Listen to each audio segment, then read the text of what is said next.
जब अमीनाबाद की ठंडी सुबह में एक सब्जी वाली विधवा ने इंस्पेक्टर को सिर्फ एक भिंडी दिखाकर उसकी पूरी जिंदगी पलट दी, तब किसी ने नहीं सोचा था कि ये घटना 20 साल पुरानी आग, धोखा और दफन की सच्चाइयों का राज खोल देगी। लेकिन असली झटका तो तब लगा जब यह पता चला कि इस कहानी का अगला निशाना उसका खुद का बेटा है। नवंबर की वो ठंडी सुबह थी जब लखनऊ का अमीनाबाद बाजार कोहरे की सफेद चादर में लिपटा हुआ था। सूरज की किरणें भी हिचकिचा रही थी, जैसे कोई कंफ्यूज्ड दुल्हन। बाजार की गलियां जो दिन में रंग बिरंगी सब्जियों और मसालों की महक से गूंजती थी, अब सायों में डूबी हुई लग रही थी। ठेले खड़े थे, लेकिन उनकी आवाजें दबी हुई थी, जैसे कोई पुरानी फिल्म का बैकग्राउंड म्यूजिक हो, जो दिल को छू ले लेकिन डरा भी दे। हवा में मिट्टी और प्याज की हल्की सी गंध धुली हुई थी और दूर से आ रही थी, साथ ही चाय की भाप वाली दुकानों की सरसराहट। इसी धुंध के बीच कमला का छोटा सा सब्जी का ठेला खड़ा था। कमला 48 साल की विधवा औरत थी, जिसके चेहरे पर झुर्रियां सालों की मेहनत की तरह उकेरी गई थी। उसकी साड़ी एक पुरानी पीली साड़ी थी, जो कभी शादी की याद दिलाती थी। कंधे पर लटकी हुई थी और हाथों में मिट्टी की कठोरता लगी हुई थी। वह भिंडियां सजा रही थी, हर एक को प्यार से छूकर, जैसे कोई माँ अपने बच्चे को सहलाती हो। कमला का जीवन ठेला ही था। मेरठ के खेतों से सुबह 4 बजे उठकर ट्रेन पकड़ना, लखनऊ पहुंचकर बाजार से जाना और शाम को थकान के साथ फिर वापस घर लौट जाना, ये सब कमला का रोजमर्रा का काम था।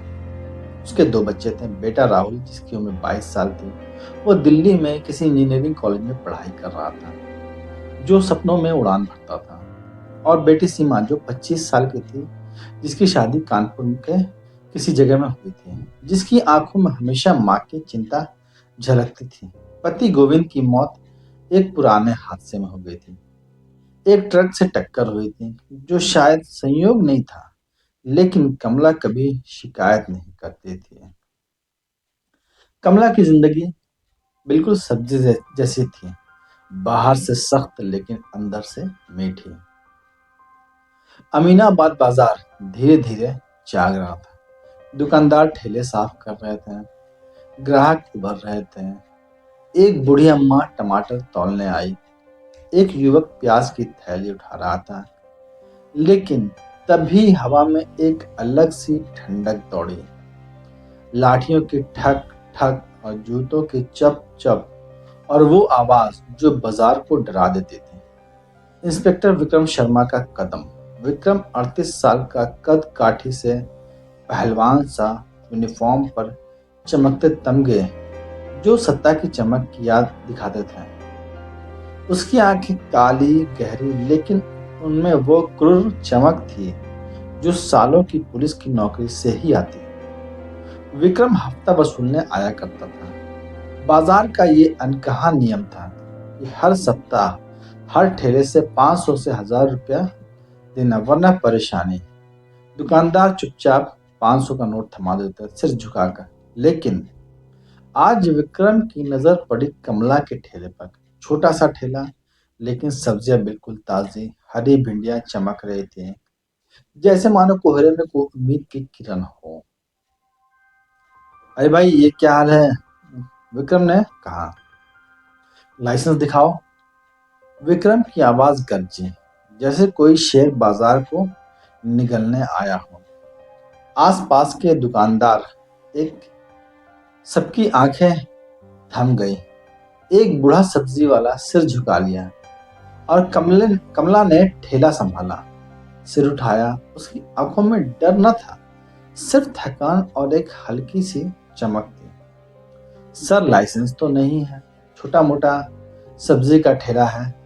कमला ने कहा, बस रोजी रोटी कमाती हूँ। विक्रम हंसा और ऐसा ठहाका लगाया जो दर्द देता है। विक्रम ने कहा, रोजी रोटी? हफ्ता दो हफ्ता 500 रुपए का, वरना ठेला जब्त हो जाएगा और कल से दुकान बंद। उसने ठेले को धक्का दिया और ठेले पर रखी भिंडियां लुढ़कने लगी, हरी हरी बिल्कुल गेंद जैसी। यही देखकर बाजार में सन्नाटा पसर गया। यह देखकर कमला का दिल धड़का। ये न सिर्फ ठेला था, बल्कि ये उसकी जिंदगी थी। लेकिन वह झुकी नहीं। एक भिंडी उठाया और उसने धीरे से विक्रम की तरफ बढ़ाई। सर, ये देखिए, बाहर से काली लगती है, लेकिन अंदर से काटो तो हरी और ताजी है, ठीक वैसी ही जैसे ही इंसान का दिल। आपका हफ्ता बाहर से तो काला दिखता है, लेकिन क्या अंदर से यह हरा है? उसने विक्रम से पूछा। कमला की बात सुनकर विक्रम ठिठका, मानो कि बाजार की हवा रुक सी गई हो। कमला जारी रही, आवाज शांत लेकिन गहरी, सर, मैं 48 साल की हूँ, लेकिन मेरी उम्र 20 साल की है, क्योंकि हर दिन जो गुजरा वो तो भिंडी की तरह कट गया, दर्द में, संघर्ष में। लेकिन जो बचा वो ताजा है। मेरा बेटा राहुल के सपनों जैसा है। वो दिल्ली में पढ़ता है, इंजीनियर बनेगा। और मेरी बेटी सीमा, जो 25 साल की है, लेकिन मेरी गोद में अभी भी 10 साल की बच्ची है। और आपकी उम्र सर 38, लेकिन लगता है कि 80 साल का बूढ़ा, क्योंकि शर्म तो सिकुड़ जाती है जब दिल काला हो जाता है। हफ्ता लेना आसान है सर, लेकिन सच्चाई का सामना वो तो पिघला देता है।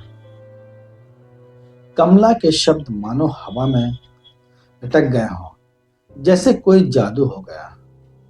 कमला की बातें सुनकर विक्रम का मुंह खुला का खुला रह गया। उसके कानों में गूंज रही थी वह कमला की बातें। बाजार के लोग सांस लेने लगे, लेकिन विक्रम, उसके चेहरे का रंग तो लाल हो गया, फिर सफेद, जैसे कोई आग बुझ गई हो। आंखें नीचे, लाठी हाथ से छूट गई। वह पीछे हटा, ठेला को छुआ भी न सका, खुद शर्म से पिघल गया, ऐसा जैसे कोहरे में बर्फ का टुकड़ा पिघलता हो। इंस्पेक्टर विक्रम बिना एक शब्द कहे मुड़कर भागा। लोगों को जूतों की आवाज अब डरावनी नहीं, बल्कि उसके हार की आवाज लग रही थी। बाजार ने सांस ली और तालियां बजाई। बाजार में सब लोग कहने लगे, वाह कमला दीदी, वाह, शेरनी हो तुम। एक दुकानदार चिल्लाया और कहा, लेकिन कमला मुस्कुराए भी तो आंखों में आंसू छिपाते हुए। ये सिर्फ एक पल था, लेकिन उसके पीछे सालों का दर्द छिपा हुआ था। और कहीं दूर कोहरे में एक छाया खड़ी थी। कोई देख रहा था, पर कौन था ये कोई नहीं जानता था। कमला शाम को अपने छोटे से घर लौटती है, लखनऊ की एक पुरानी बस्ती में, जहां दीवारें नम थी और छत से पानी टपकता था। कमरा छोटा सा था, लेकिन साफ सुथरा था। एक कोने में रामायण की किताब, दूसरे में गोविंद की फोटो जो मुस्कुरा रही थी। कमला ने चूल्हा जलाया और ये चाय बनाई, और फिर फोन उठाया और अपने बेटे राहुल को डायल किया। कहा, हेलो बेटा, सब ठीक है? राहुल की आवाज उत्साह से भरी थी। माँ, हाँ सब ठीक है। कल इंटर्नशिप का इंटरव्यू है आईटी कंपनी में, लेकिन बाजार में कुछ हुआ है क्या माँ?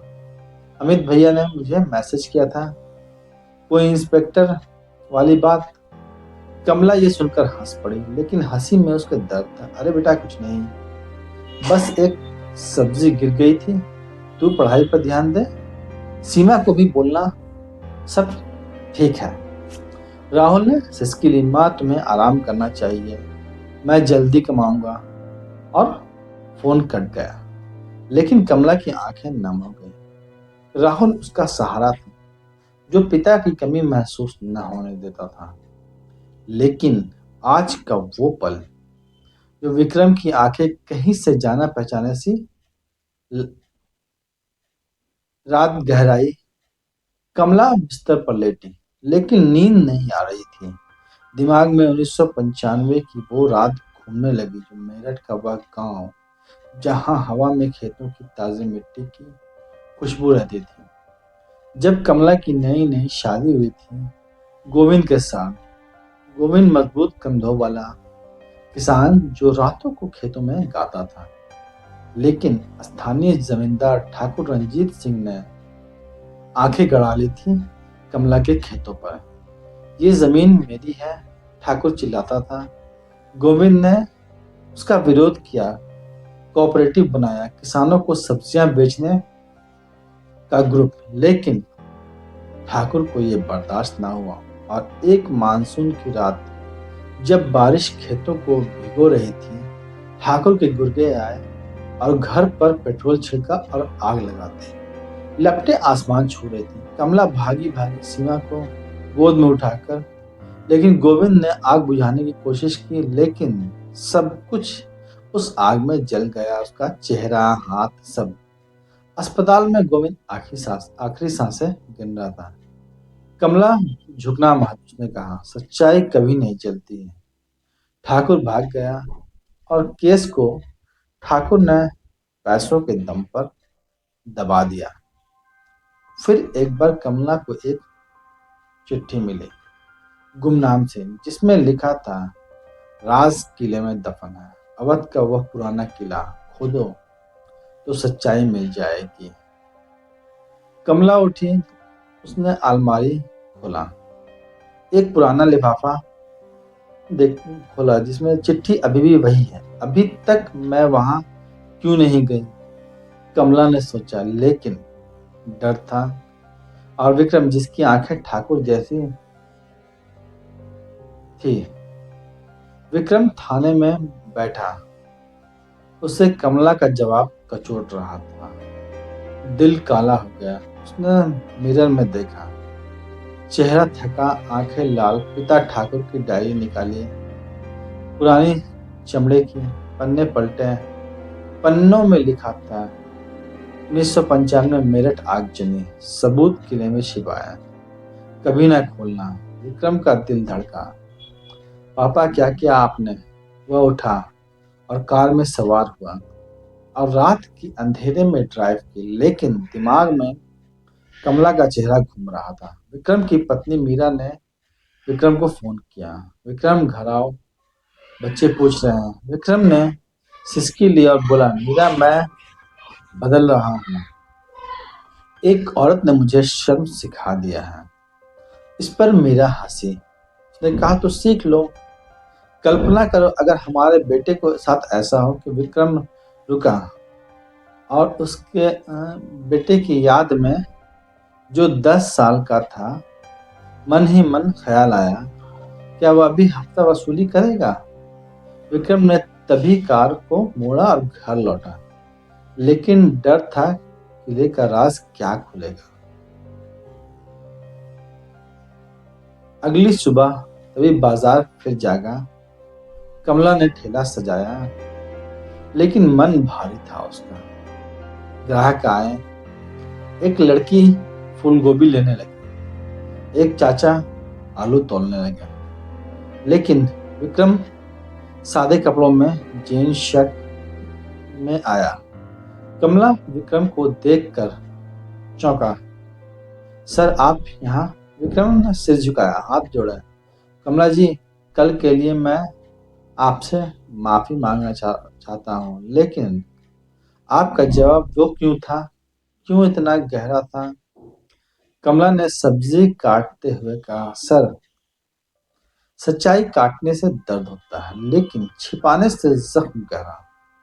मेरे पति गोविंद को आग में जलाया गया, ठाकुर रंजीत के कारण। वो लोग मेरा खेत हड़पना चाहते थे। कमला की बात सुनकर विक्रम तो सहर सा गया। ठाकुर रंजीत सिंह, यानी मेरे पिता? कमला का चाकू रुका, आंखें मिली। क्या आप ठाकुर रंजीत सिंह के बेटे हो? विक्रम ने सिर हिलाया और कहा, हाँ, वो मेरे पिता हैं, लेकिन मुझे नहीं पता था कि पापा ने कभी बताया भी नहीं।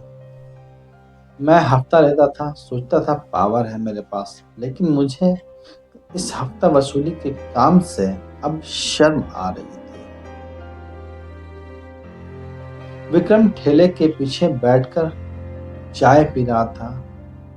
तभी विक्रम ने बताया, बचपन में पापा कहते थे, पुलिस का मतलब न्याय होता है बेटा। लेकिन रिटायरमेंट के बाद उनकी डायरी मिली जिसमें आगजनी का जिक्र था। किले में सबूत मिले। कमला की आंखें नम हो गई। मैंने चिट्ठी पाई थी, लेकिन डर लगता था।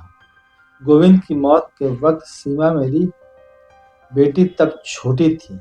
कमला ने हाथ इंस्पेक्टर विक्रम का पकड़ा और कहा, सर आप निर्दोष हो, लेकिन सच्चाई खोलो ताकि न्याय हो सके। विक्रम उठा और बोला, चलो आज किले चलते हैं। कमला हिचकिचाई, लेकिन उसने हाँ कर दिया। बाजार में देखा कि इंस्पेक्टर और सब्जी वाली कमला हाथ में हाथ डालकर जा रहे। अफवाहें उड़ी थी। रास्ते में कार में विक्रम ड्राइव कर रहा था। कमला बगल में बैठी थी। दोनों आपस में बातें करते हुए जा रहे थे। राहुल को बताओगी? विक्रम ने पूछा। तो कमला मुस्कुराई और कहा, वो मजबूत है जैसे गोविंद था। तभी पीछे मिरर में एक काली एसयूवी दिखी जो विक्रम की गाड़ी को फॉलो कर रही थी। विक्रम ने नोटिस किया कि कौन है ये। कमला घबरा गई। शायद संयोग हो, लेकिन दिल कह रहा कि नहीं।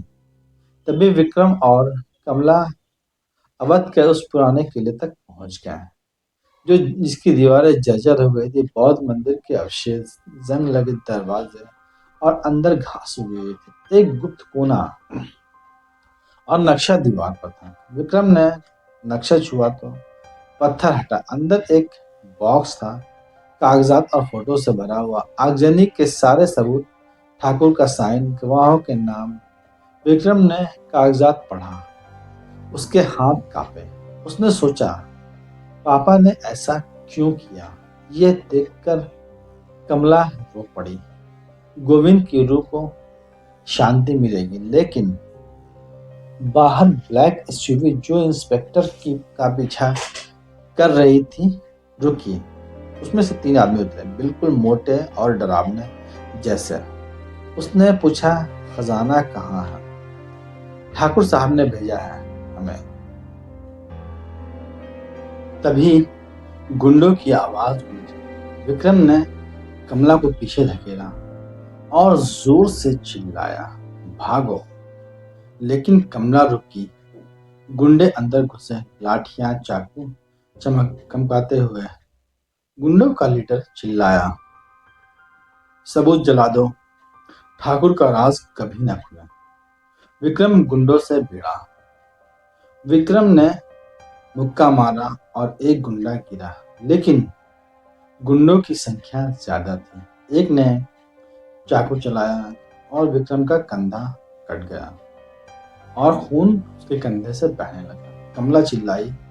ठेले से लाई छुरी उसने गुंडों पर फेंका, जिससे एक गुंडे का हाथ कट गया। कमला चिल्लाई और बोली, मर्द हो या औरत, सच्चाई सच्चाई होती है। विक्रम ने दूसरे गुंडे को पकड़ा और बॉक्स को बचाया, लेकिन तीसरा गुंडा गोली चलाने को तैयार था। तभी गुंडों ने कहा, विक्रम बाबू, तेरा बाप ने ही हमें भेजा है। तुम्हारे पिता कहते हैं मेरा बेटा बागी हो गया है। यह सुनकर विक्रम स्तब्ध रह गया। गोली चली, लेकिन विक्रम बच गया। गोली दीवार को जा टकराई। वह गुंडे पर झपटा, उसका गर्दन पकड़ा और बाहर। कमला भागी। मोबाइल से पुलिस को कॉल किया और पुलिस तुरंत उस लोकेशन पर पहुंच गई। पुलिस को देखकर गुंडे भागे, लेकिन 2 गुंडे पकड़े गए और एक निकल गया। विक्रम गिर पड़ा, खून से लथपथ था। कमला ने पट्टी बांधी, अपनी साड़ी फाड़कर। सर, विक्रम जी होश में आइए। विक्रम ने तभी आंखें खोली और उन्होंने कहा, कमला जी, तुम्हारी हिम्मत मैं बदलूंगा। पुलिस आई और सबूत ले गए, लेकिन ठाकुर घर पर विक्रम पहुंचा और व्हील चेयर पर बैठे पिता को देखा और अपने पिता से पूछा, पापा, क्यों कमला का परिवार को आग में क्यों जलाया गया? यह बेटे की बात सुनकर ठाकुर रो पड़ा और बोला, बेटा, जमीन के लालच में, लेकिन अब मैं अपने गुनाह को कबूल करता हूँ। और विक्रम ने अपने पिता को गले लगाया, लेकिन उसके आंसू नहीं रुके। फिर महीनों बाद बाजार बदला, कमला का ठेला बड़ा हुआ। राहुल ने हेल्प की, इंजीनियरिंग छोड़कर नहीं बल्कि वीकेंड पर आकर बिजनेस प्लान बनाया। माँ सब्जी की चेन स्टोर खोली। सीमा भी आई, परिवार पूरा हुआ।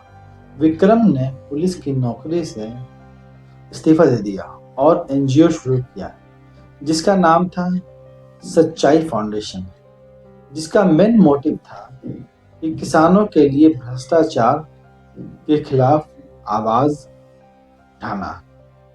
ठाकुर जेल गए और जेल से पत्र लिखा, बेटा, मैं उस गुनाह के लिए माफी मांगता हूँ।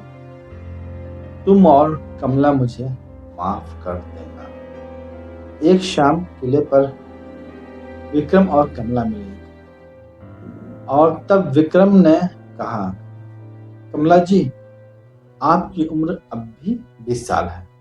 विक्रम हंसा। कमला ने कहा, हाँ, क्योंकि सच्चाई आपको ताजा रखती है। तुम्हारी अब 25 की लगती है। तभी हंसी गूंजी, लेकिन अंत में एक और सस्पेंस आ गया। कमला को एक नई चिट्ठी मिली, बिल्कुल गुमनाम, जिसमें लिखा था, खजाना अभी बाकी है। ठाकुर का असली राज तुम्हारे बेटे राहुल के पास है। राहुल? किसने भेजा ये? कमला चौंकी। बाहर धुंध फिर उतर आई। क्या नया राज खुलेगा? जिंदगी सब्जी जैसी कभी खत्म ना होने वाली है। अब आपकी बारी है। कमला की इस लड़ाई में अगला कदम क्या होना चाहिए? क्या उसे अपने बेटे से उस चिट्ठी का सच पूछना चाहिए या पहले खुद जांच शुरू करनी चाहिए? कमेंट में जरूर बताएं। और अगर आप इस कहानी का अगला सच सबसे पहले जानना चाहते हैं तो अभी वीडियो को लाइक और चैनल को सब्सक्राइब जरूर कर दीजिए। धन्यवाद।